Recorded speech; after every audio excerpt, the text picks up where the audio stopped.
आप जब भी किसी बैंक एनबीएफसी से किसी प्रकार का कोई लोन लेते हैं तो आपके पास में बहुत सारे फेक और फर्जी नोटिस रिकवरी एजेंटों के द्वारा भेजे जाते हैं। जब आप भुगतान करने में थोड़ी सी देरी कर देते हैं, आपको डराया जाता है, आपको धमकाया जाता है, आपके मान सम्मान को पूरे तरीके से खंडित किया जाता है, आपकी इज्जत पर पूरे तरीके से प्रहार किया जाता है। आपको कुछ भी समझ में नहीं आता, आप क्या करें? आप अपना मोबाइल फोन उठाते हैं, आप यूट्यूब पर सर्च करते हैं कि भाई हमें कोई छुटकारा दिला दे, यूट्यूबर कोई कुछ बता दे।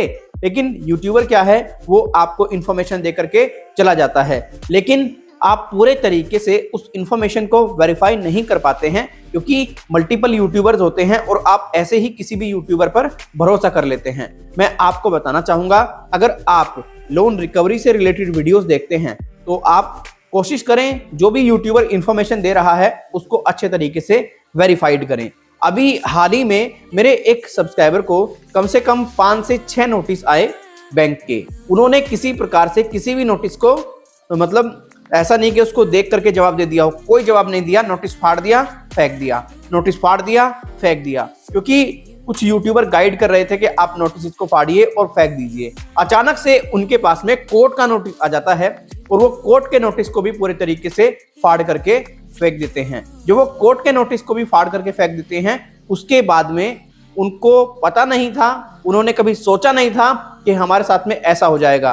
पूरे तरीके से उनके घर पे पुलिस आ जाती है, उनके वारंट इशू हो जाते हैं, और जब उनके वारंट इशू हो जाते हैं तो उन्हें समझ में नहीं आता वो क्या करें, कैसे सब चीजों को मैनेज करें। उनका दिमाग पूरे तरीके से हिल चुका था, उनकी बुद्धि पूरे तरीके से सटक चुकी थी कि यार ये क्या हो गया। अभी जस्ट मेरी उनसे बात हुई तो उन्होंने बताया, सर मैं बहुत ज़्यादा परेशान हूँ, मेरे घर पे पुलिस भी आई है, मैंने अब तो पुलिस वालों से बातचीत करके बता दिया कि भैया मैं विजिट कर जाऊँगा, लेकिन अब मुझे बताइए आगे क्या रास्ता अपनाना चाहिए।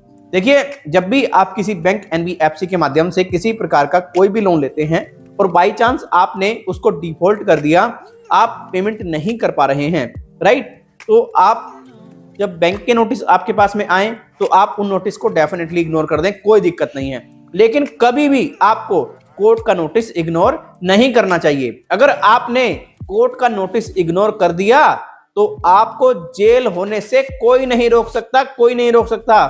आपको ये बताना चाहूंगा मैं, दोस्तों इस दुनिया में आपको बहुत सारे व्यक्ति मिसगाइड करने वाले मिलेंगे, ये ध्यान रखना, और पूरे तरीके से आपको गलत इंफॉर्मेशन प्रोवाइड कराएंगे। मैं तो अक्सर कहता हूं, देखिए लोन रिकवरी से रिलेटेड कोई भी दिक्कत होती है, कोई भी नोटिस आता है, तो आप एक अच्छे एडवोकेट से संपर्क करें, आप एक अच्छे जो परफेक्ट एडवोकेट है उनसे वार्तालाप करें, वही आपको बेहतर तरीके से गाइड कर पाएंगे। क्योंकि देखिए आजकल मैं देख रहा हूं यूट्यूब पर जिसका मन करता है यूट्यूब चैनल ओपन करके बैठ गया और आपको कुछ भी फेंक करके चला गया, उसके बाद में आपको काफी ज्यादा दिक्कत परेशानी होती है। तो हमारी जब उनसे बात हुई तो उनको हमने पूरे तरीके से गाइड कर दिया कि देखिए भैया आप डरें घबराएं बिल्कुल ना, आप एक अच्छा सा एडवोकेट कर लें और वो एडवोकेट आपको पूरे तरीके से जो भी सारा मैटर है इससे निकाल देगा, आपको सही तरीके से बता देगा आपको क्या करना है। तो उन्होंने पूरे तरीके से इस बात को समझा है और अब वो एडवोकेट करके पूरे तरीके से इस चीजों को क्लियर कर देंगे। अब जैसे कि अभी हाल ही में आप भी इसी परेशानी से जूझ रहे होंगे, आपको भी ऐसी दिक्कत हो रही होगी, तो देखिए आपके ऊपर अगर कोई बैंक एनबीएफसी केस कर देता है, आपको क्या नहीं करना है। देखिए अक्सर जब बैंक एनबीएफसी केस कर देते हैं, केस करने के बाद में आपसे वो बाहर ही सेटलमेंट करने की बात करते हैं कि तू इतना रुपया ले ले और सेटल कर ले।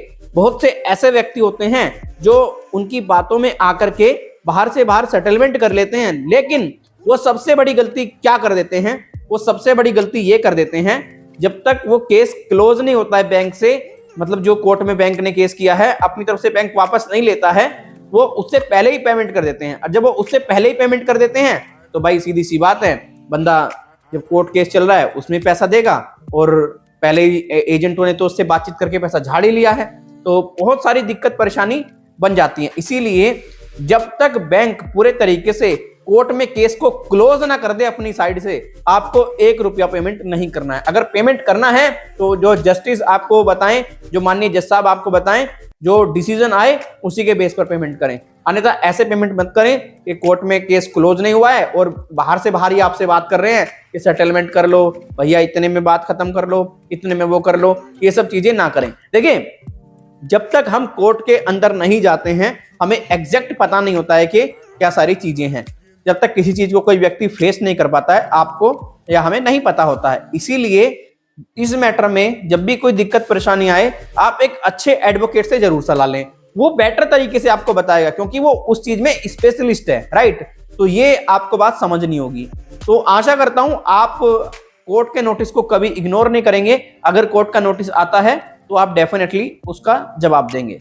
गाइज, आपको ये वीडियो कैसा लगा कमेंट सेक्शन में अपनी राय जरूर दें। अगर ये वीडियो अच्छा लगा है, वीडियो को आप लाइक शेयर, चैनल को सब्सक्राइब करें। इसी प्रकार का कोई सुझाव देना चाहते हैं, ईमेल और कमेंट के जरिए दे सकते हैं। आपके सुझाव हमारे लिए बहुत ज्यादा बहुमूल्य हैं। अगर कोई सलाह चाहिए, अगर कोई क्वेरी है आपकी, आई रिपीट, अगर कोई सलाह चाहिए, अगर कोई क्वेरी है आपकी, तो हमारी पेड सर्विस आप ले सकते हैं। हमारी आप पेड सर्विस ले सकते हैं। इसके लिए ये हमारा व्हाट्सएप नंबर है, आपको इस पर संपर्क करना होगा। अपना नाम, अपना मोबाइल नंबर, सारी चीजें भेजनी होंगी। जैसे आप भेजेंगे, टेलीफोनिकली आपका एक अपॉइंटमेंट फिक्स कर देंगे और टेलीफोनिकली ही उस अपॉइंटमेंट डेट एंड टाइम पर कॉल करके आपको अच्छे तरीके से गाइड कर देंगे, प्रॉब्लम का पूरे तरीके से समाधान कर देंगे, राइट।